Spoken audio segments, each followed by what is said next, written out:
ధనుర్మాస వ్రత మహోత్సవంలో చివరి పాశురము వంగక్కడల్ కడైంద మాధవనై కేశవనై అంటూ అమ్మ ఈ పాశురంలో తిరుప్పావై యొక్క గొప్పతనాన్ని తెలియజేస్తూ ఉంది. శ్రీకృష్ణ పరమాత్మని గోపికలంతా ఎలా అయితే పొందారో అలానే గోదాదేవి తనని తాను గోపికగా భావన చేసుకొని శ్రీకృష్ణ పరమాత్మ దివ్యానుగ్రహాన్ని పొందింది.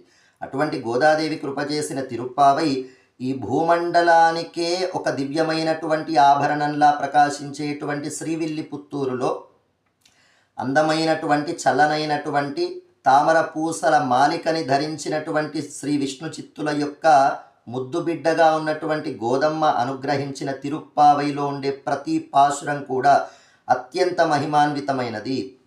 ముప్పదుం తప్పామే అంటూ అమ్మ తెలియజేస్తుంది.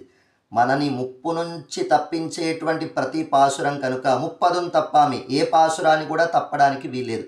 అలా క్రమం తప్పకుండా 30 పాటలని ప్రతినిత్యము ఎవరైతే అనుసంధానం చేస్తూ ఉంటారో కూడారి పాయసాన్ని మనం స్వీకరిస్తే ఎంత భోగ్యంగా ఉంటుందో అలానే పరమాత్మ శ్రీయఃపతి శ్రీమన్నారాయణుడు సర్వజగద్రక్షకుడు ఈ 30 పాటలని వింటే చాలు తాను ఎంతో అత్యంత ఆనందంతోని ధర్మ అర్థ కామ మోక్షములని అన్నిటినీ కూడా అనుగ్రహిస్తూ ఉంటాడట.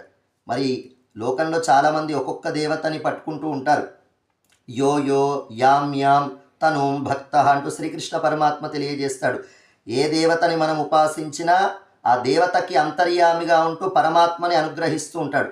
అలాంటిది పరమాత్మని మనం శరణాగతి చేస్తే ఈ 30 పాటలని అనుసంధానం చేస్తే సకల సంపదలని అనుగ్రహిస్తాడు అంటూ ఈ 30 పాటలు క్రమం తప్పకుండా ప్రతినిత్యం అనుసంధానం చేయండి అంటూ అమ్మ అనుగ్రహిస్తూ ఉంది.